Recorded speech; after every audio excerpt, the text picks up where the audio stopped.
As the Russians hurried away from the Crimean Peninsula, officials sought to reassure the population and cover up the damage associated with the attack on the Black Sea Fleet early Monday, April 24.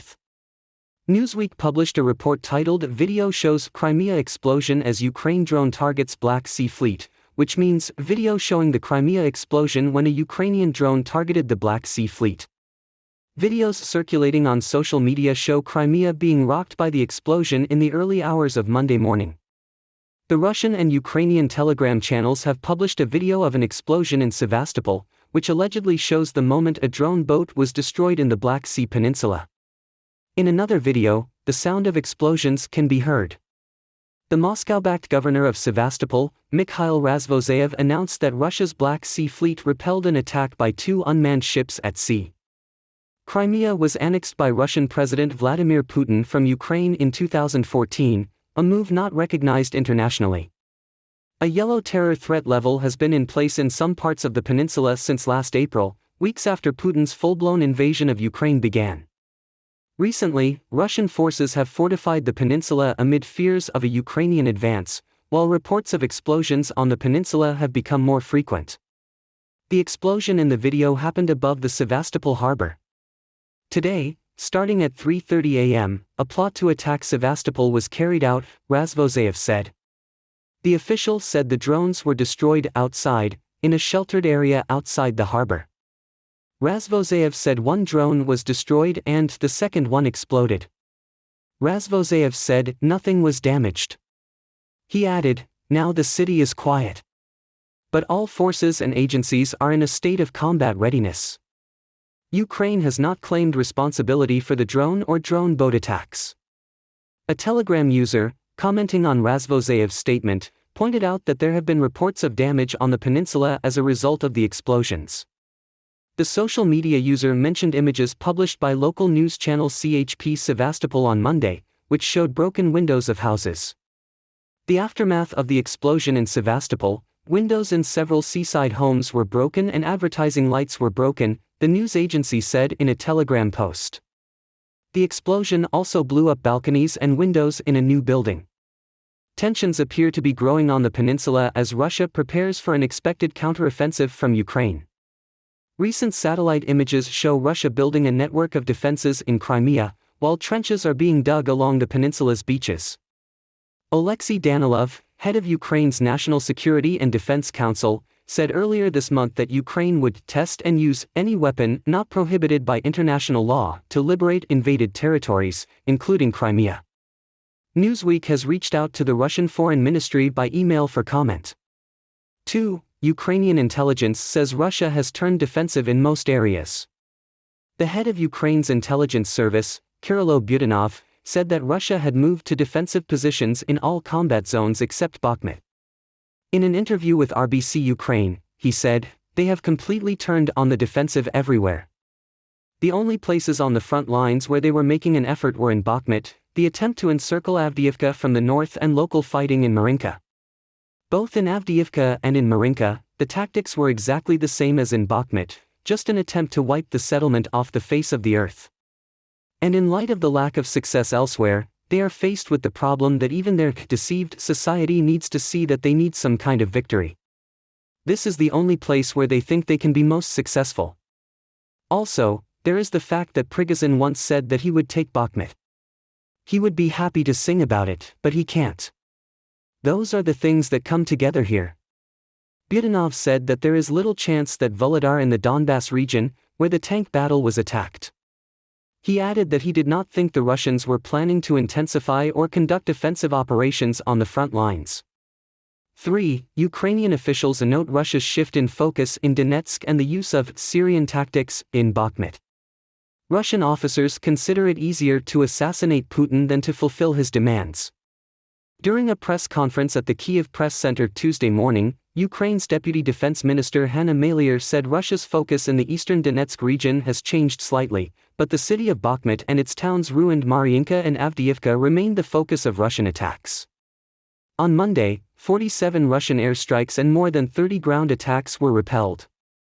Ukrainian forces continue to hold on to areas of Bakhmut city and the route of access from the west.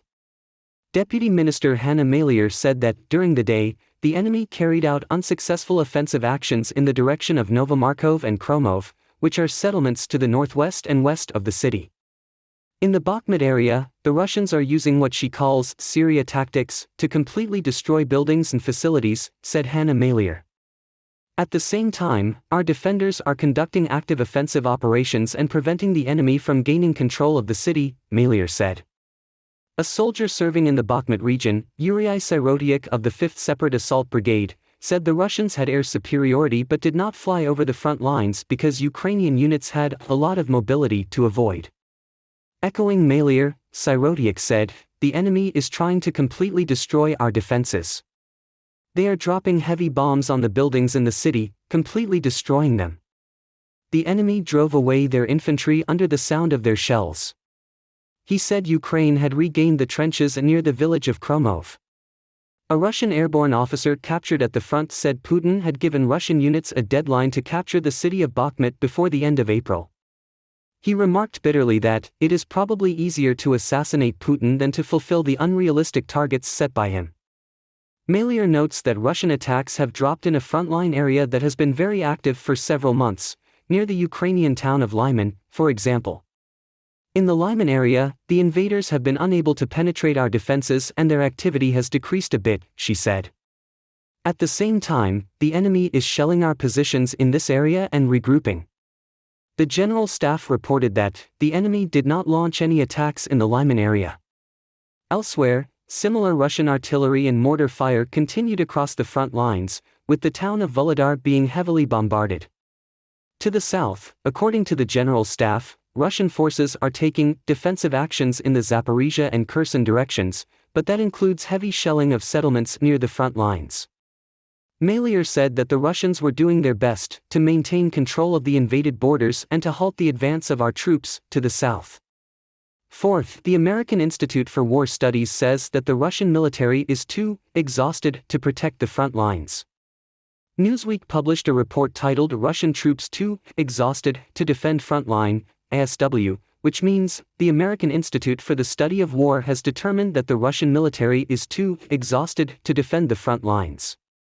A review published Sunday from a prominent US-based think tank described the Russian military in Ukraine as too disorganized and exhausted to maintain positions. Important front line.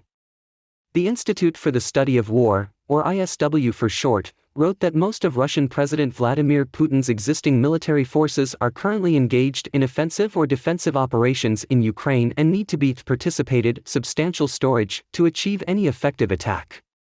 The ISW's assessment comes amid ongoing heavy fighting in Ukraine, including in the disputed city of Bakhmut. Discussions about Ukraine launching a counterattack have also heated up when Ukrainian President Volodymyr Zelensky said in a Sunday interview with Al Arabiya that his forces were ready for a counterattack and do everything possible to make the counterattack stronger. Sunday's special edition operational review from ISW detailed Russia's combat orbit in Ukraine and assessed the country's capabilities along the front lines. The Russian military is currently operating in 7 regions, namely Avdiivka Donetsk, Bakhmut, Kupiansk, Kherson Province, Luhansk region, western part of Donetsk/eastern part of Zaporizhia, and the western part of the Zaporizhia region. The general state of the military is exhausted and the seemingly disorganized and fragmented deployment pattern in some areas is likely to pose significant obstacles to Russia's prospects for the defense, said the ISW. Defend important areas on the front lines. The ISW also notes that it does not believe any Russian units or forces are currently operating at full capacity. It is very likely that the majority of Russian units across Ukraine are essentially under-maximized due to losses in earlier stages of the war, the ISW said. According to the report, most Russian attacks in different areas have been unsuccessful, while the front in the city of Kherson has been virtually motionless since Putin pulled his troops from there last year. The review also details the current state of the months-long conflict in Bakhmut. The ISW said recent movements by Russian forces there showed that the country's military leadership was seeking to seize control of the city before Ukraine launched a counterattack. The Russian Ministry of Defense recently sent paratroopers to fight alongside the Wagner mercenary group, which gave Putin's side an advantage in the city. However, this could cost Wagner dearly. Since airborne units are likely not to engage in direct urban warfare, Wagner troops incur higher losses than Russian paratroopers, so these airborne units will be able to emerge from the battle. One Bakhmut in significantly better shape than Wagner. But while the Wagner group continues to suffer heavy losses, Russia may still be able to complete the capture of the city at some point, the ISW said. 5. Top EU official says munitions supply to Ukraine needs to speed up.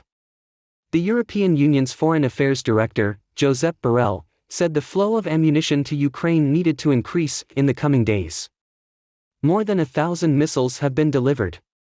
The amount of ammunition is increasing and must increase faster in the coming days, he said after a meeting of European Union foreign ministers in Luxembourg. Borrell said a just peace was needed in the conflict, but until then, the European Union would continue to support Ukraine's defense. To date, the European Union has provided about $14 billion in military assistance, and the European Union is continuing to deliver on its promise of 1 million rounds of ammunition, he said. He said a second round of $1 billion to buy ammunition from European Union countries is being completed. There have been some disagreements, but the work continues. We don't wait for the legal document to finish before we start working. He also said that the European Union is reaching out to external countries to strengthen the effect of international sanctions against Russia. 6. U.S. Ambassador to the UN, Russia hits the heart of the UN Charter. In a speech to reporters on Monday ahead of a United Nations Security Council meeting, U.S. Ambassador to the United Nations Linda Thomas-Greenfield said that it is impossible to ignore the giant elephant in the room, that is Russia. The ambassador said Russia hits the heart of the UN Charter. She accused the country that invaded neighboring Ukraine of arbitrarily detaining political activists, journalists, and opposition leaders, as well as wrongly detaining American citizens. Russian Foreign Minister Sergei Lavrov on Monday chaired a meeting of the United Nations Security Council as Russia currently holds the rotating presidency of the Council. The U.S. ambassador to the United Nations also accused Russia of using imprisoned Americans Paul Whelan and Evan Gershkovich as political pawns. Whelan has been detained in Russia for more than 4 years. Gershkovich, a reporter for the Wall Street Journal, was arrested in Russia last month and later charged with espionage. Of course, Paul and Evan are also dear friends. They are sons. They are brothers, she insisted. There is a human cost to Russia's violation of international norms, to its barbaric behavior of using people as political pawns. She called on Russia to free Whelan and said the United States will not give in until Paul, Evan, and all the hostages and wrongfully detained Americans are brought back safe and sound, strong. 7. Russia evacuates henchmen and civilians from the city of Melitopol in the face of the threat of attack. The mayor of the southern Ukrainian city of Melitopol said there was a strong concentration of Russian forces in the region, an area that could be the focus of a Ukrainian counterattack in the coming weeks. Ivan Fedorov, who is not in Melitopol, said on Ukrainian television, "We see that today there are two extremely strong concentrations of Russian forces in the invaded area of the Melitopol region. One force is located on the Azov coast, in Kirilivka, where the enemy has seized a large number of entertainment centers, hotels, etc." Fedorov said the Russians are using the area as a transit point for their military cargo and heavy weapons and have a smaller base on the other side of the Azov coast, in Primorsky Pozad. Fedorov said the Russian-backed local authorities in the Zaporizhia region, where Melitopol is located, are preparing for the evacuation of themselves and civilians as they did when Ukrainian troops prepared to liberate the city of Kherson. He repeated statements by other Ukrainian officials that they are preparing to remove our children from many areas of the temporarily invaded Zaporizhia region. For example, in Enerhodar they aim to collect all the data on our children by the end of the week, and starting May 5 they will announce the evacuation of the children and take them somewhere on the Russian mainland, or at least to the temporarily invaded places in Crimea. Fedorov said a similar situation happened in the town of Bilmak, close to the front line. He also stated that people in the invaded areas are being pressured to apply for a Russian passport, including being required to have a Russian document in order to receive medical treatment. In recent weeks, other Ukrainian officials have alleged that Russian-appointed officials are forcing civilians to evacuate from invaded areas. Vladislav Nazarov, a spokesman for the Southern Operations Command, said the Russian invaders intended to send children from the east bank of the Kherson region for treatment in Crimea or Russia. They have also established routes to evacuate residents. 8. All 27 EU ambassadors to the UN condemn Russia's actions in Ukraine ahead of the UN Security Council meeting. Just before Russia chaired the United Nations Security Council meeting on Monday, where Russia holds the rotating presidency this month, all 27 ambassadors of the European Union issued a joint statement. Condemn Russia's actions in Ukraine. I am here with the 27 ambassadors of the European Union, said Olaf Skog, the European Union's representative to the United Nations.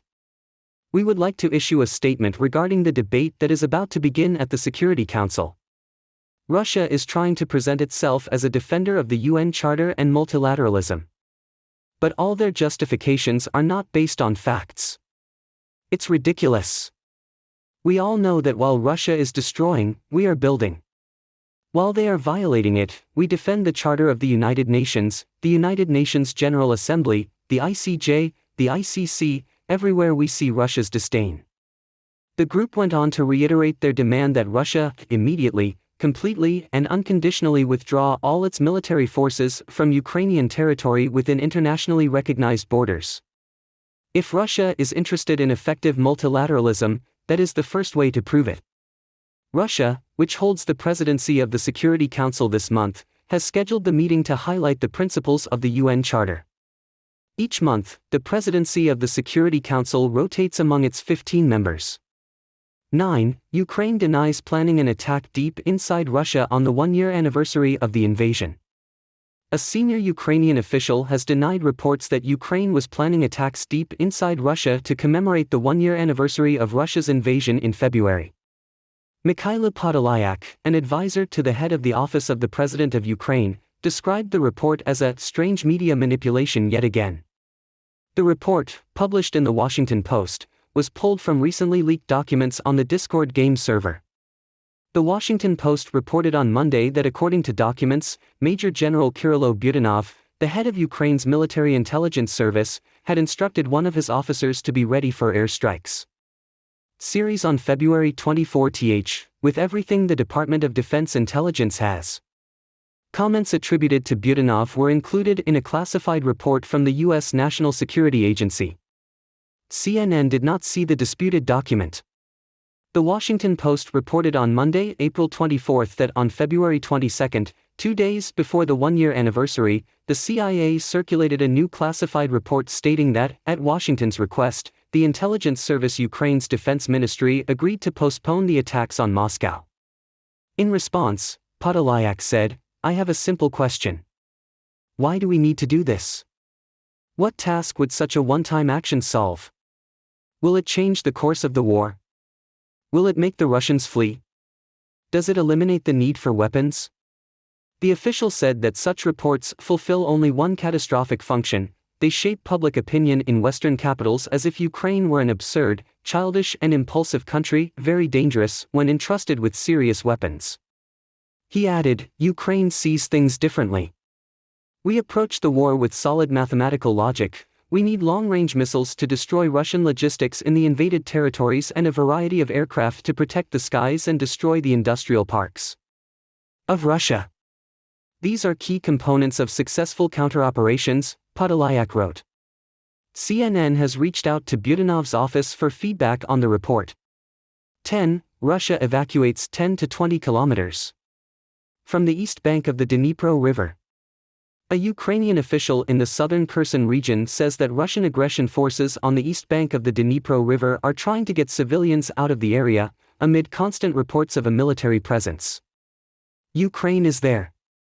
Yuri Sobolevsky, first vice president of Ukraine's Kherson Regional Council, told CNN that over the past 2 weeks the Russians have been trying to force civilians in river towns to leave their homes. Sobolevsky mentioned the towns of Oshki, Kakhovka and Nova Kakhovka, all on the east bank of the river. He said evacuation routes had been announced by the Russians but added, "As far as I know, there is no way that people will agree to mass leave by these routes." So far there have been no confirmed cases of coercion and deportation along these routes. Evacuations have also been announced from smaller settlements, all near the Dnipro River, he added. The Russians are trying to evacuate 10 to 20 kilometers away from Dnipro so that there are no people there. Sobolevsky said that about 30% of the pre-war population remained in the temporarily invaded territories of the Kherson region. It is very difficult to calculate because we do not have access to data on the number of active subscribers from mobile operators and other vehicles, he said.